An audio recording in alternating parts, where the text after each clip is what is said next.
Hi, everyone. This is Jason Burek of Wall Street for Main Street. And this is Lee Justo from Risk. Welcome back to another show of Finance Unspun. This is episode number 13. And we are recording this show, Lee, on Thanksgiving weekend, Sunday night, November 27th, 2022. The dollar index, as we're recording the show, I think it's a little above 106. The Fed has said that they're probably going to slow down the rate hikes. It doesn't mean they're going to stop them yet. They haven't officially signaled that they're doing a 180 yet, but the dollar index the last couple of weeks has been a little bit weaker. It has not had this big spike that Brent Johnson, the dollar milkshake guy, former gold fund manager, has been predicting where it goes to 120, 130, maybe even above that. The dollar index has actually been somewhat weak lately. It has, but I think it's reached a point now. It's pulled back enough where we could probably see it bounce now. Could certainly test its old highs in the next month or two. Just from a strictly technical point. Yeah, so the dollar index right now is a little above 106 at 106.48 when we're recording the show.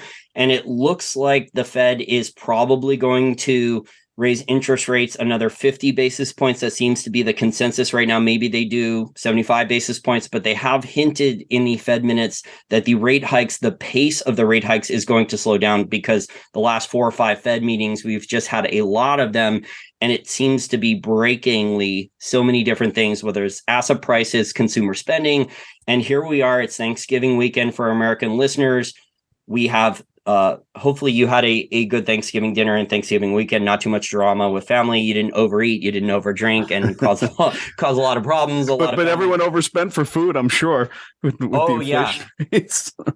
Well, we actually wanted to discuss that so we can get that out of the way. There was actually a survey from, I think, the American Farmers Bureau. So whereas like the Consumer Price Index and a lot of these other things do not reflect reality, I think the American Farmers Bureau said that Thanksgiving food prices are up 20% over the last year for a normal Thanksgiving dinner. And I think they said the one item that didn't increase was the least on for a lot of people, the most unpopular Thanksgiving item, the cranberries, those with all the chemicals, the cranberries in the can. I like the real stuff, and it's not that hard to make. So anyway, with the rate cuts we've had, the market's kind of breaking to some extent. I think that's reflected in the yield curve. Well, you mean the hikes, the rate hikes, not the cuts? Yeah. That's what I meant. Rate hikes. Oh my goodness. Yes, of course. Well, and the distortions the Fed is causing. I mean, the yield curve is a disaster.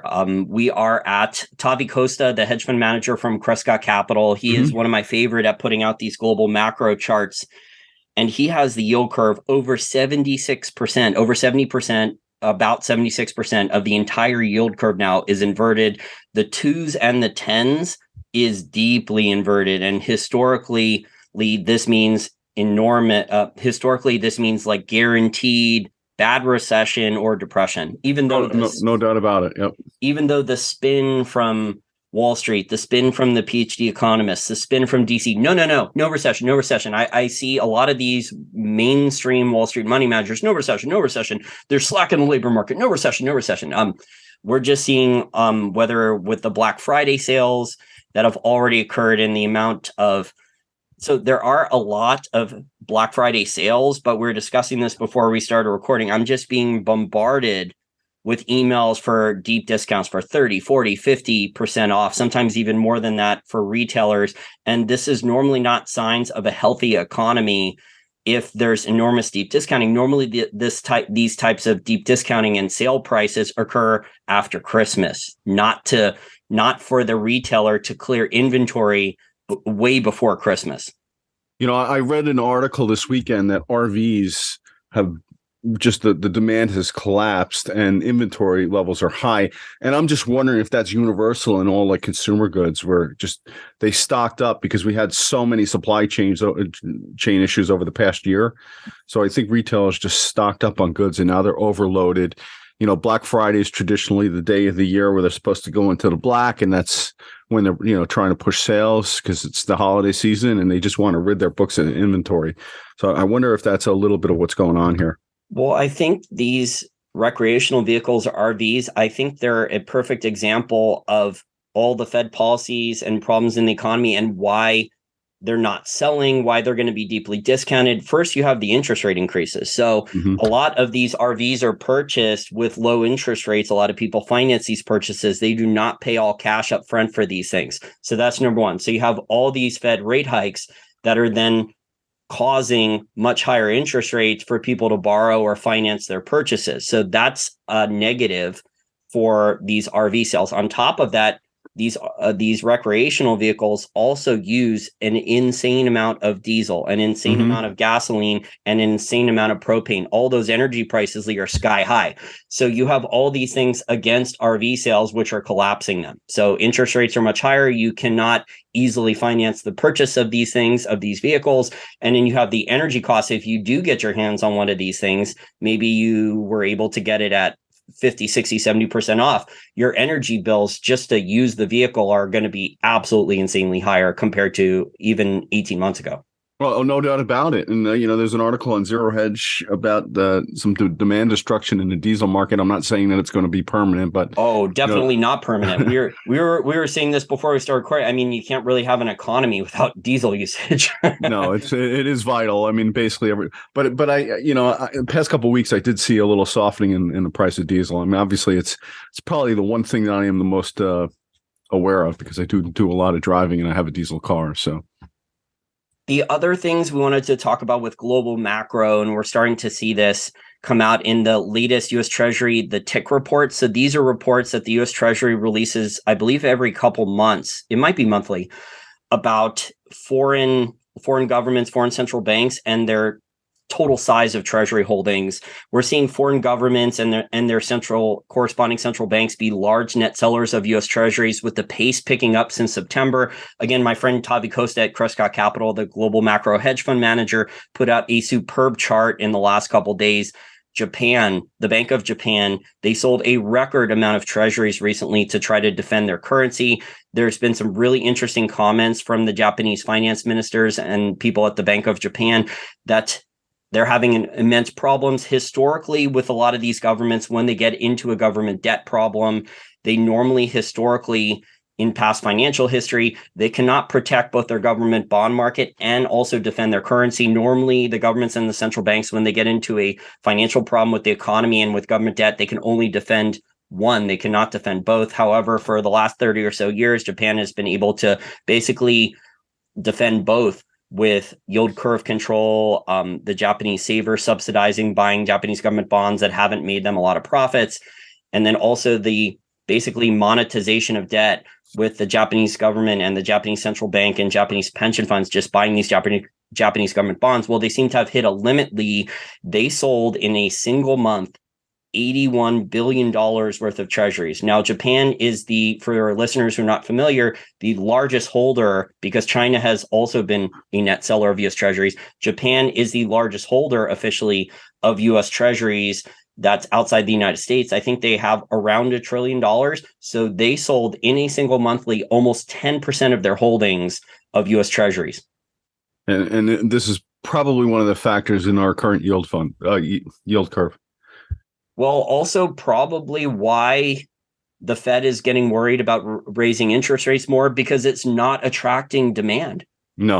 From foreigners to go buy U.S. treasuries. So we did see in the TIC data, we did see that non-government foreigners are buying around 100 billion. I think they bought around $100 billion worth of U.S. treasuries, but that is not offsetting that 100 billion that non-government foreigners bought. It's not offsetting foreign governments and foreign central banks selling treasuries. And it's definitely not offsetting. If the Fed is actually doing this, we don't know what's occurring off balance sheet because we don't have real Fed audits. If the Fed is actually reducing their balance sheet. So if the Fed is actually really selling treasuries along with the foreign governments, then it's not offset. Then the foreign purchasers, the non-government foreigners, are not offsetting all this selling of treasuries, which is probably why the Fed is discussing we can't keep raising interest rates, because in 2023, just the math looks really, really ugly.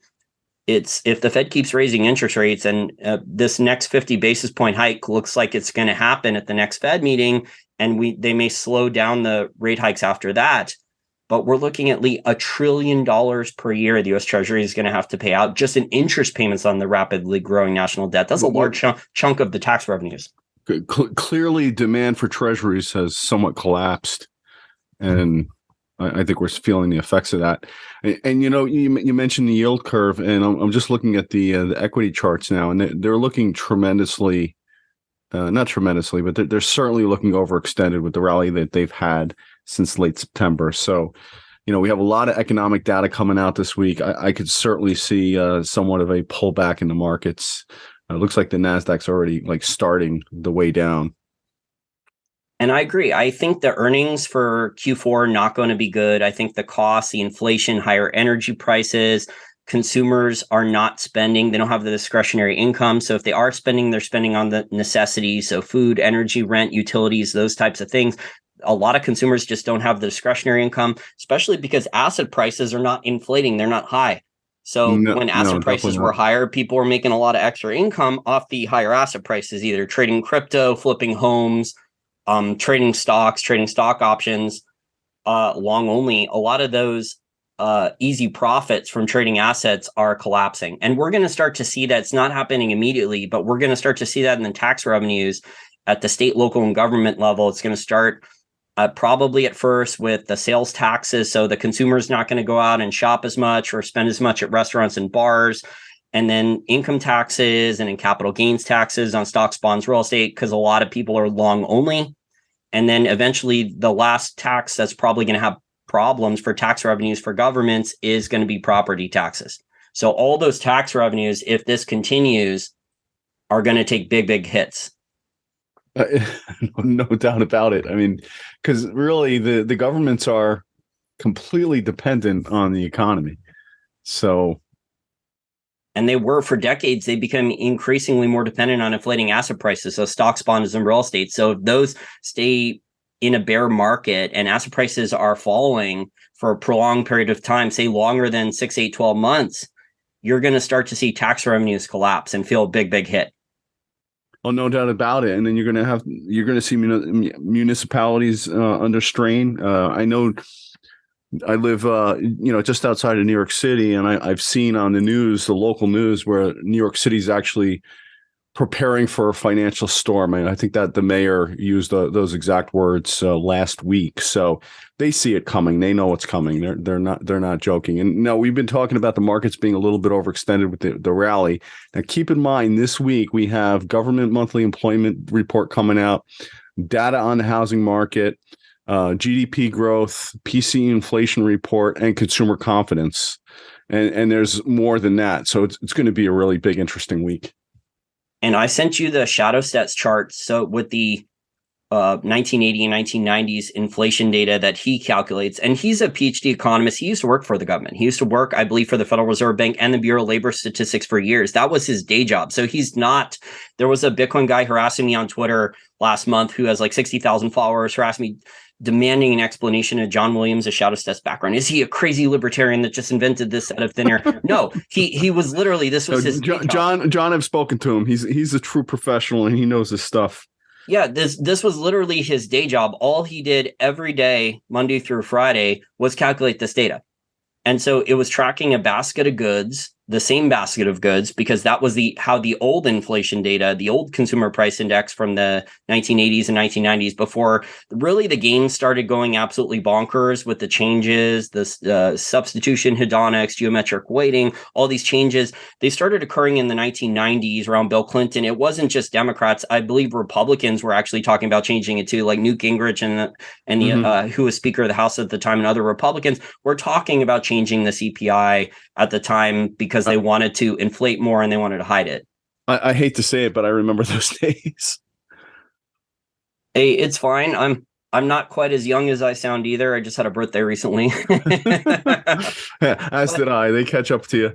So let's talk a little bit about the oil market and OPEC and what's going on with diesel prices, because there was an article on Zero Hedge about demand destruction on diesel, and OPEC may cut. So where do you think that's going?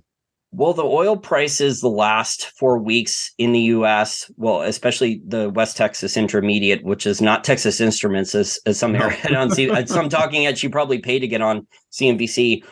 She called the WTI oil price. She called the Texas Instruments.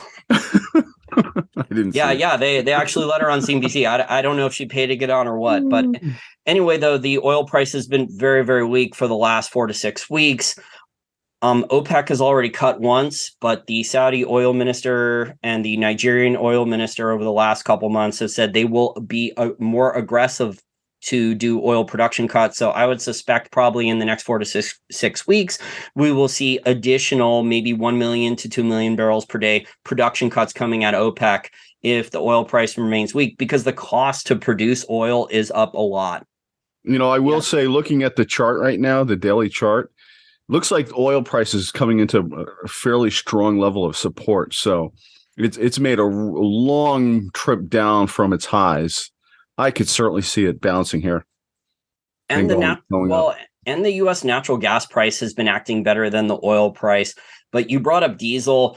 What's interesting about diesel is diesel prices all over the globe, they're still going up. So even though the oil price is going down, diesel prices are still going up. And that's because a lot of oil refineries outside the United States, they're not increasing their capacity. So there's a lot of oil refineries that are still offline, or due to ESG policies, they've been shut down or restricted. So US oil refiners are still producing an enormous amount of diesel, and it's not going to the United States. These oil refiners that are making a lot of diesel here in the United States, they're shipping it outside the United States. It's going to Europe, it's going to the United Kingdom, it's going to other countries that are that have a much higher diesel price. So it's not helping Americans, it's not helping our economy. It somewhat reminds me of the gold and silver market, with the discrepancy between the spot price over the past few weeks and the premium price. I mean, the premiums and what you can actually buy bullion for. There's a huge spread. Oh yeah, the American Silver Eagles and other silver sovereign coins, the premiums to buy those are absolutely insane right now. Yeah, no doubt about it. Well, isn't it? For some examples for our listeners, if you haven't checked, I think it was around one point a couple days ago, it was around 100% premiums for American Silver Eagles. So the spot silver price, let me pull it up right now, was around 21. I just bought some silver coins. Yeah, so today for Christmas presents, hopefully to get them in time. So the spot silver price right now is $21.12. I think it was selling for $38, $39 for a silver eagle on some of the other bullion dealer websites. So that's an enormous premium, but the silver miners aren't benefiting from that at all. The silver miners have the spot prices, and they have much higher diesel costs, much higher electricity costs, much higher labor costs now. So their profit margins, if they have any, are just getting eroded. I'm looking at a bullion dealer now. Eagles are $38, and that's the as low as price. So with spot being 21, it's almost 100%. Yeah, this is clearly not sustainable. And we actually had I sent this to you last week. We had the Silver Institute release a report talking about enormous silver deficits that are the largest in decades. I think they projected the silver deficit for 2023 being almost 200 million ounces for the year.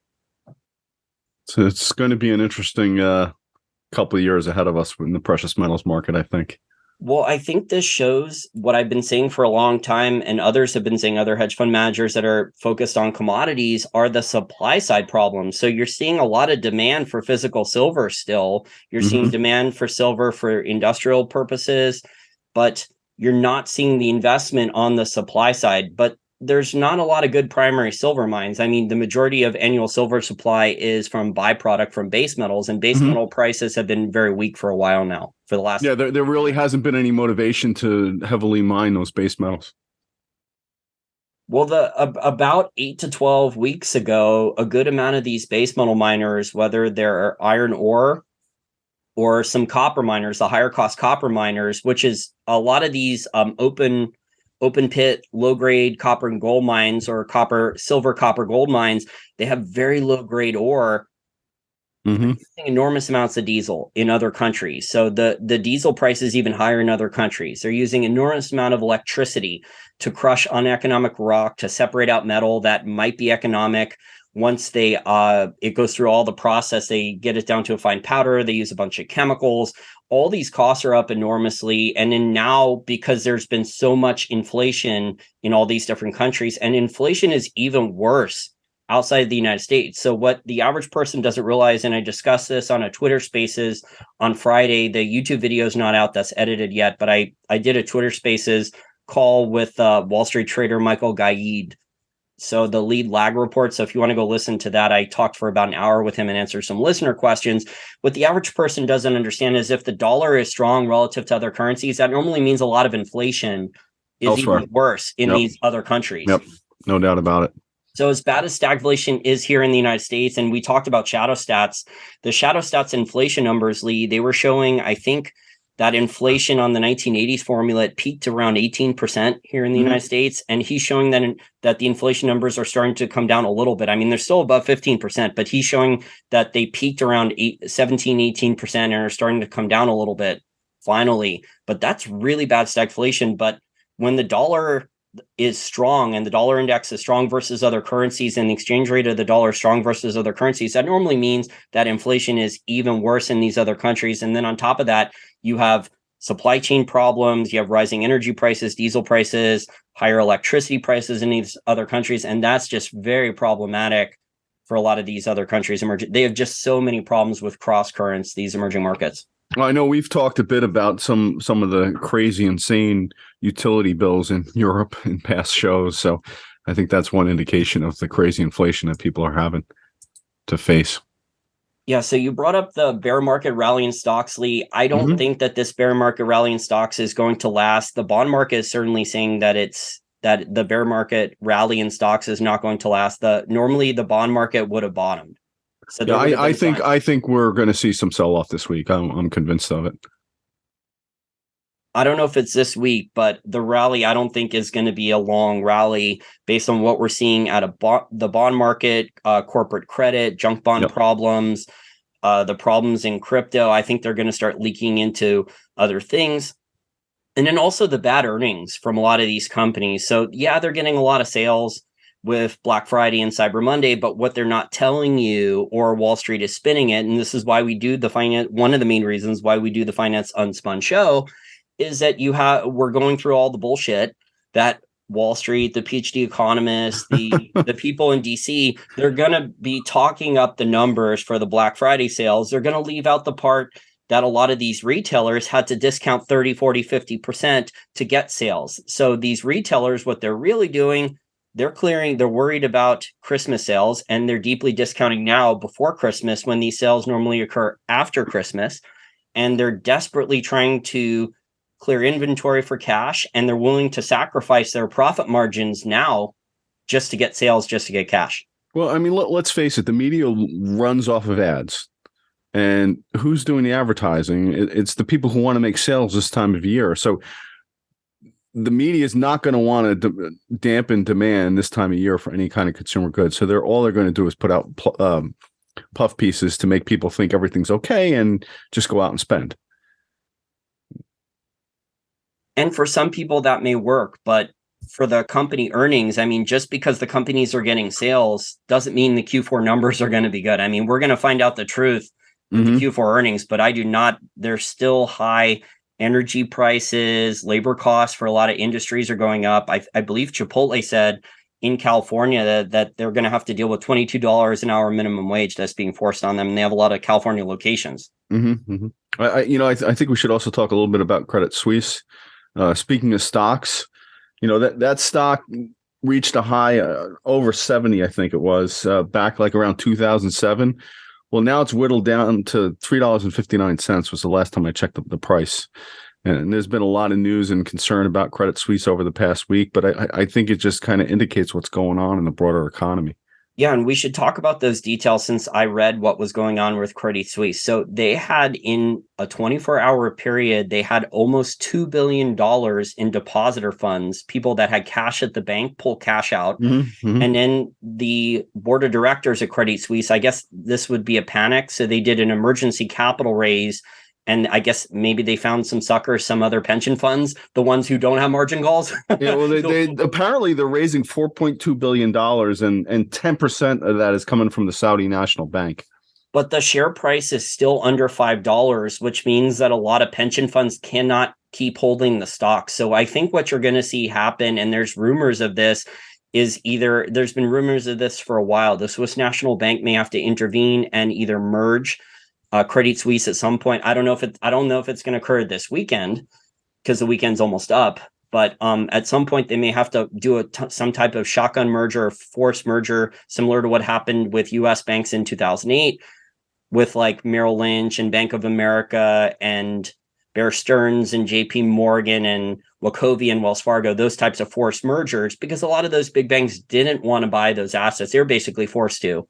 If you read any of the old comments that like Jamie Dimon and other former large bank CEOs have made. So you may see UBS be forced to be merged with Credit Suisse, and this is the Deutsche Bank route, because this is one of the major reasons why that Deutsche Bank has not failed, is they just keep playing these games where they find, I guess, pension fund suckers, to sell billions of dollars of shares at some type of discount to a pension fund, 10, 15% below the current share price. They raise capital to with a pension fund to sell more shares, and then they do a reverse stock split. And that is I was just going to ask you if you see further reverse splits with Credit Suisse. Well, have they done a reverse split recently? I'm not sure if they have done one recently. I know Deutsche Bank has done a number of them. That's one of the main reasons why. So Deutsche Bank has been playing this game where they've gotten secret bailouts and then also done reverse stock splits, and then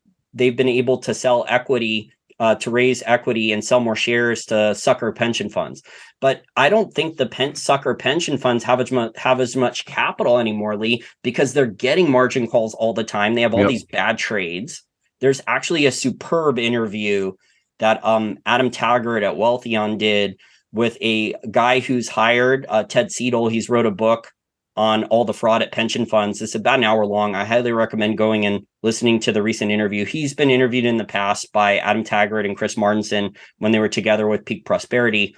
But he actually goes through a lot of the problems with the pension funds and how accounting fraud and stuff like that. But these pension funds are not going to be big buyers of a lot of shares of stock unless I was going to say Deutsche Bank, unless the Credit Suisse people come and say like, oh, here's a 10 or 15% discount to market price. Are you willing to buy? Then maybe they can get a few sucker pension fund managers to write them large checks. Well, you got to put yourself in the pension funds shoes here. I mean, they got to invest the money, but you look at Credit Suisse and this latest capital raise is going to dilute their shares. So they're getting screwed already. How much confidence are they going to have in the management of that company? And you were sending me stories about Credit Suisse. They have bad collateralized loan obligations. Uh-huh. They have bad exposure to crypto. I mean, these pension funds, they were claiming they didn't have any exposure to these crypto exchanges like FTX and others. And they were saying this publicly. And then you find out later that they had invested in a private equity firm that had exposure to FTX. So these pension funds are getting just absolutely whacked, dragged through the coals, that it wasn't just FTX. I mean, these problems you're finding out, and I've spoken with former CPAs who worked in Silicon Valley, and these guys basically were paid a lot of money. They were paid high salary and stock options to help do accounting fraud. There's tons of different examples of accounting fraud with Silicon Valley companies throughout the years, but this latest version of accounting fraud appears to be these FTT tokens that these centralized cryptocurrencies exchanges created out of thin air and instead valued them on their balance sheet, on their books at $1 billion or $2 billion. The problem is when someone who they gave these tokens to actually tried to sell these things at the valuation that the exchanges claimed, and then found out they were basically worth zero. Exactly. It's kind of funny. This whole thing that we were just talking about just kind of exemplifies the ripple effect in the economy. And I have to scratch my head at these pension fund managers where they're not doing deep enough research to understand the third-party risk that they're taking on when they buy certain financial assets. It's kind of scary when you think about it. Well, Lee, some of these pension fund managers, and I almost took a job with one of them years ago, and it was a part-time job. It really depends on what they're allowed to buy and if they're actually paying to hire competent people. So the job I almost took years ago, it was a part-time job for like $30,000 a year. And the lady said, you're not going to like it because you're not allowed to do any research according to our pension fund bylaws. We only have a couple $100 million in assets under management. And all you're allowed to do is just choose from a list of different types of funds that you're allowed to allocate to, and that's it. So it really depends on the laws, and if they're actually hiring competent people. But sometimes the people in charge of large pension funds, Lee, and maybe it's 500 million or $1 billion, it might be someone where they have a full-time day job at something else that's not in finance, and they're only spending a couple hours a week Boy, that is a frightening thought.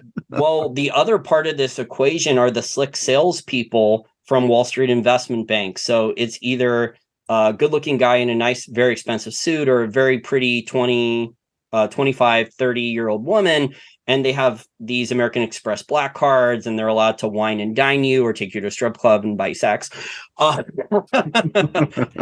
These have been documented by investigative reporter journalists over the years. So there's these slick salespeople from Wall Street investment banks, and slick salespeople from private equity, and slick salespeople from hedge funds, and they're all approaching these pension fund managers for, if you put in so-and-so money, I'm going to take you out to a nice dinner. I'm going to take you out to a nice nightclub. I'm going to do, and then the Wall Street investment banks the salespeople are getting enormous commissions. The Wall Street investment banks are getting enormous amounts of high fees. They get to charge high fees on larger assets under management, and they could sell a lot of these exotic products, AKA garbage, that these pension funds, in a lot of cases, don't know is really garbage until years later.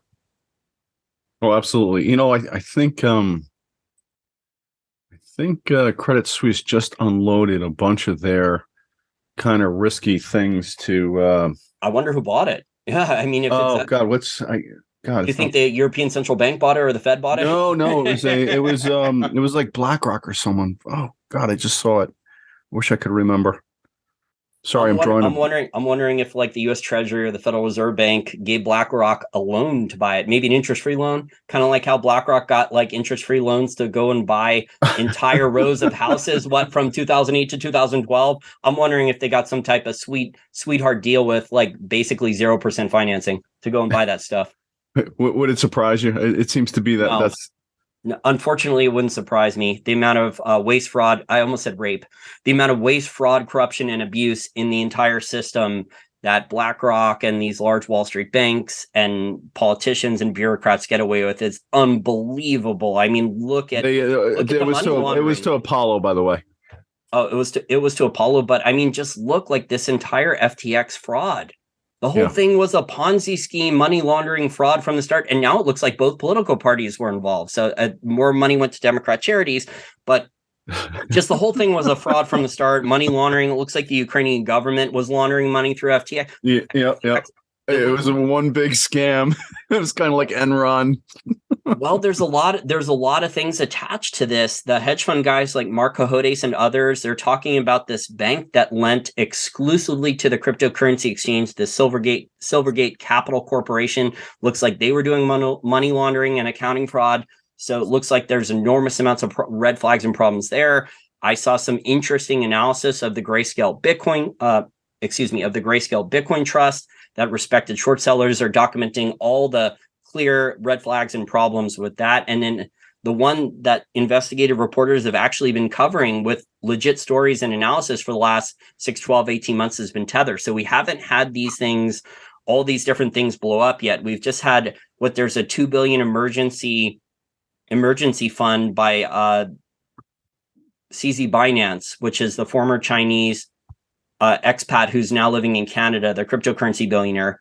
And he said he's willing to backstop some of these cryptocurrency exchanges for only $2 billion. Well, I don't think that's nearly enough based on all the problems that we're hearing, that the market is working through all these problems and accounting fraud and money laundering and other garbage with these centralized cryptocurrency exchanges. The problem is not with Bitcoin and blockchain. The problem is with these centralized exchanges and the Bitcoin trusts and with Tether.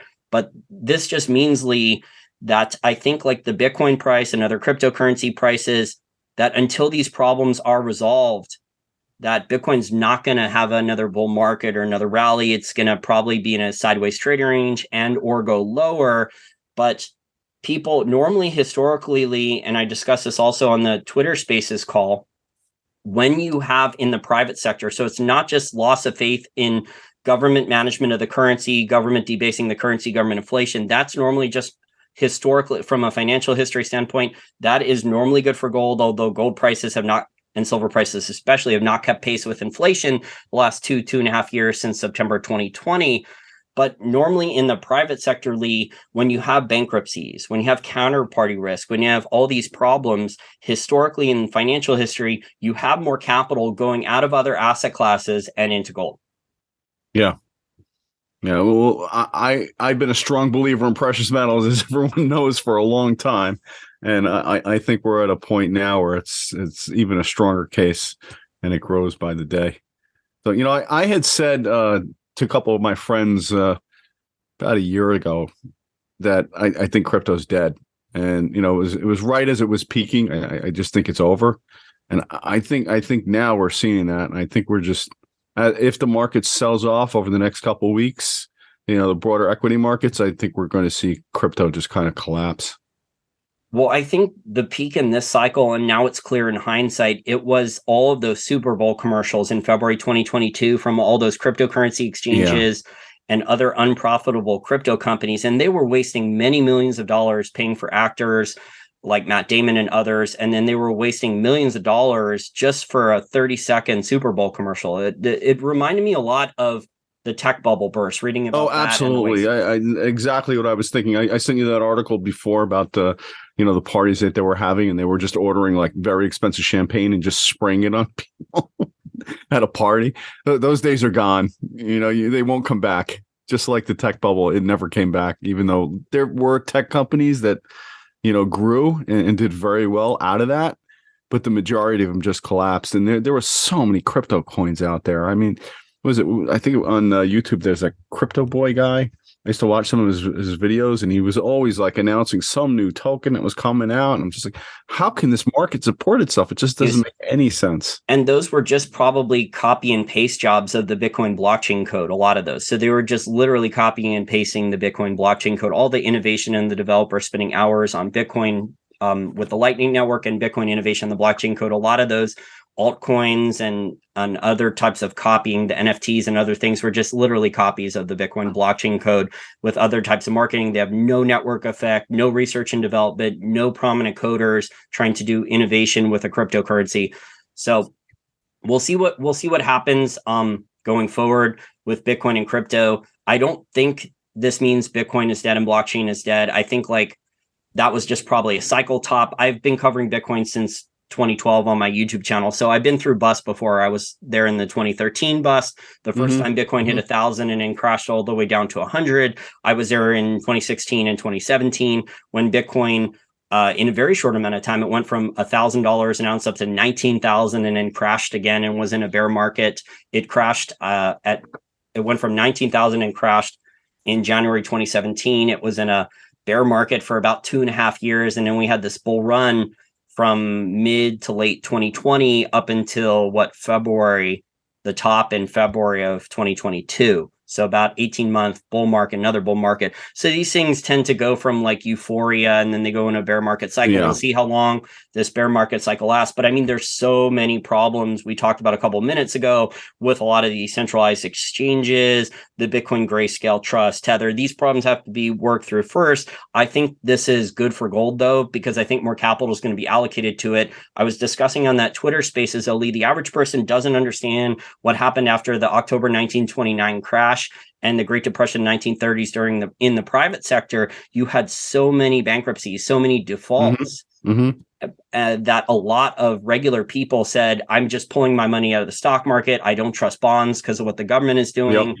And I'm just buying physical gold. And then you had the government respond to that saying that's bad. We're going to change the rules. You had FDR try to confiscate gold, manipulate the gold price. He issued a $10,000 fine at the time, which in today's dollars is over $100,000 fine. It was a $10,000 fine and prison time. So you had a lot of Americans back then, they were hiding their gold or they were driving across the border and putting their gold in Canadian banks back then. Well, gold and silver is really the only financial asset that you don't have third-party risk from. Everything else you have third-party risk from. And there's so many scammers out there. I think people are just going to reach a point where they just feel so burnt because it's been like every few years. I mean, 2007, 2008, it wasn't that long ago And most people remember it, that are investors. I mean, there's a whole younger crypto generation, but at some point, people just are going to be like, why am I going to put money where I could potentially lose? And just it's third party risk. Well, also about a bear market, Lee, depending upon how long this bear market lasts. I mean, normally, historically, from financial history in bear markets, it's not about return on capital, it's about return of capital. So Yes, in a bear market, it's not the time to be super aggressive, leveraging on your trades, doing all these types of crazy trades, maybe unless you're buying like a low cost gold royalty company, or you're actually doing a lot of fundamental analysis and you're going in there looking at companies that can survive a bear market. Those would be potentially like a good contrarian investment, which is what a lot of these big name investors are doing. They're buying oil and natural gas companies, fertilizer companies, gold companies. They're going in there and doing core stuff that people actually will always need. That's really where you want to focus your investments when you're in this kind of environment. Well, again, I don't think there's any solutions that these politicians, bureaucrats, even the free market's not being allowed to deal with the food and energy problems. So there's still clear food and energy problems. The miners are dealing with energy problems. The metals prices have been down significantly. Now, if they're tied to China, we didn't cover this yet. If they're a base metal miner, say like an iron ore producer, and they're tied to the China growth story, I mean, the China growth story, the protests that we're seeing on TV, boy, yes. and the problems in the Chinese economy with inflation and credit, it's not looking good if you're a base metal miner, like an iron ore miner or some of these other base metal miners for the China growth story, because they're clearly having in China an immense amount of problems with the government policy, with the lockdown, but also they're having a technology bust with their technology companies, similar to the US tech bust in 1999 and 2000, and also a real estate bust at the same time. Well, what do you think is going to happen with these Chinese protests? I mean, I don't see China allowing this to go much further. If you remember, they were having huge protests it was Taiwan, I think, right? And so Kyle Bass has laid out, he just tweeted this today on Sunday, he laid out two main options for the Chinese Communist Party and Xi. And he basically said, number one, and this is what governments have historically done when there's problems in the economy and the citizens are unhappy, they need a distraction. And one of the main distractions throughout history, besides xenophobia and blaming economic problems on foreigners, is to start a war. Yeah, some false flag operation somewhere. Well, I don't know if it's a false flag, because or just like an outright invasion of someone, right? So, well, the Chinese Communist Party, their official policy has always been that Taiwan is just an island and not a separate country. Yes. So it wouldn't be a false flag in that sense, because the Chinese Communist Party has always said that they don't recognize Taiwan as a separate country. Yeah. And that's option one. I hate to think what the world looks like if that happens. Well, the option two, and let's hope it doesn't come to this, Kyle Bass said Tiananmen Square, more modern version. So let's hope that things don't come to that. Well, either way, it doesn't look good. Yeah, from an investment standpoint, both things are bad. I would prefer the Chinese government to leave the Chinese people alone, stop arresting people for a direct message in their social media, stop the cashless society ban. But unfortunately, it looks like, did you see the comments from Dr. Klaus from the World Economic Forum? Yes. I mean, he was basically kissing. China was the world model that we should follow, basically. Yeah, he was applauding all their policies. Yep.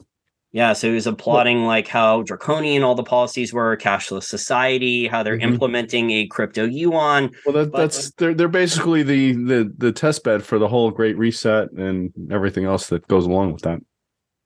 And in the last week or so, didn't the U.S. banks and the Federal Reserve Bank, they just started their 12-week pilot program for the digital dollar or Fed coin or whatever the hell they're calling it. That was a big surprise to me, James. I said very sarcastically. They're going to need to hide the Treasury purchases somewhere. I mean, if foreigners are going to be dumping at the levels that China and Japan are dumping, and they're not buying, and the Fed is supposedly selling them, I don't know who's going to be buying these treasuries. Look, the economy's falling apart on them, and they're going to look for any way that they can control it and shape it to the way they need it to go.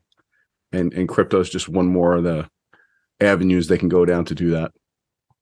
Well, there's also a lot of people that have enormous tax bills from their crypto trades and haven't paid them yet. So, Oh, the IRS is going to be out. I mean, with the squeeze, not only the IRS, but all the municipalities, they're going to be out. The taxman's out looking for extra revenue because they're not getting it any other way. Wally, we've been talking for over 40 minutes now. I think we've covered a lot. We're starting to see also good price action from institutional investors for accumulation of the gold stocks the last 2 to 4 weeks. So really, after Newmont had their bad Q3 earnings, and that's an industry-wide problem for Newmont with their costs because they operate a lot of large, low-grade copper and gold mines that are open pit, use an enormous amount of diesel, electricity, and labor. So there was a lot of, even though the earnings for the Q3 were bad for Newmont Mining, after the retail investors dumped the shares, I mean, the institutional investors have just been coming in and accumulating some of the top gold stocks. So we've seen some of the top gold stocks just in the last couple of weeks start to outperform the gold price. Always ahead of the move. The institutions are always ahead of the move. So you take that for what it's worth. I know they're projecting silver demand to increase 16% over 2021 when all the numbers are in for this year. So the demand's there. We've all talked to bullion dealers. They've seen incredible demand this year. So it's just the COMEX and the other exchanges that have been lagging behind price-wise. Well, and the other part of silver is the supply side, and there is a lack of investment on the supply side for silver because so much of it is a byproduct of base metals. And then also you just see, and if you look at the numbers, you see basically permanent decline for annual silver production from Peru, Mexico, and now Chile is also starting to look dicey. Yeah. So those are some of the major annual silver producers on the entire planet. And their annual silver production is in permanent decline. It's going to be an interesting week ahead, and it's going to be an interesting couple of years. So, I think everyone has to sit tight and be careful with their money and where to put it. And is there anything else you wanted to cover tonight, Jason? No, I think that's pretty much it. Is that even though we've had the weakness in the oil price, natural gas prices are still doing very well. The food and energy crisis, unfortunately, is not going away. It's still a major problem. Even if there's some temporary and short-term demand destruction, I think food and energy are still here to stay. But it's the price action for gold and gold stocks is encouraging. We're starting to see, probably for the first time in over 2 years now, gold starting to look like a nice safe haven again in the last couple of weeks. So I take that as a good sign. I don't know if gold has bottomed yet, but certainly in under 6 months, especially with a lot of these crypto problems, you're going to see a lot of capital come out of the crypto markets, and some of it's going to start to move into gold.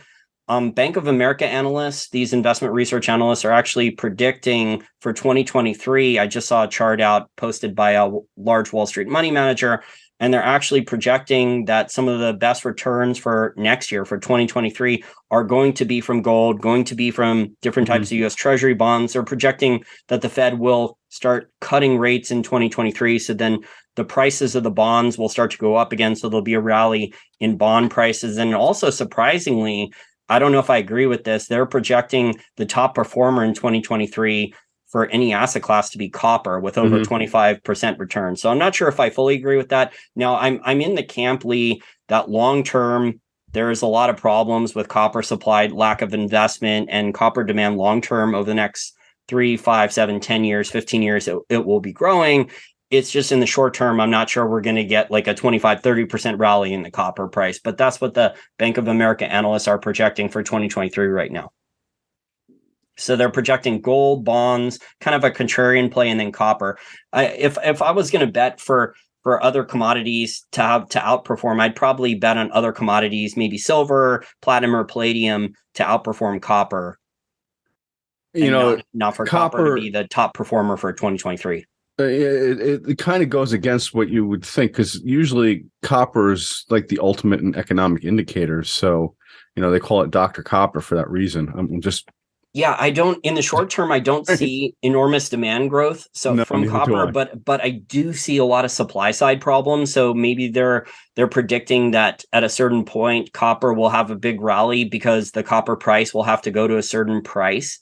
So the copper miner, all the copper supply doesn't come offline. Remember, I said earlier in the show that about 8 to 12 weeks ago, I was hearing and looking at the financials that a lot of these base metal miners, some copper miners included, the higher cost ones, that they were cash flow negative. Mm-hmm. So that's not for a mining company. If you're cash flow negative, unless you have no debt on the balance sheet, but you're burning through cash still, it's just not sustainable for the mine to be cash flow negative for more than a couple quarters. Yeah, no, you definitely need the price to go higher so you're not cash flow negative. Yeah, so either the miner is going to go bankrupt then, or they're going to have to sell the mine and the mining company to a better capitalized mining company then. Mm-hmm. Mm-hmm. Because there's not all this easy capital available for a mining company. They're not easily there's not easy capital for any company now. I mean, we're in a liquidity crunch, you know. So unless you have contracts with the banks and you have a revolving credit facility and you haven't drawn on it. Right. So that's like the only option. So you have a contract with the bank for a revolving credit facility, which is basically like a credit card for a large company, and you haven't drawn on it yet. But then once you draw on it, then your interest rates, you're going to start having a lot of interest payments on that debt. So once you draw on it, then you can buy yourself some time. But then if your cash flow falls, then you're in trouble again too. Absolutely. Yeah. Well, Jason, I think we covered so much tonight. It's been a great discussion. As always, I always love talking to you. And I look forward to the next time. Great. And thanks again for listening to episode number 13 of Finance Unspun. I hope you enjoyed it, and happy Thanksgiving weekend to our American listeners.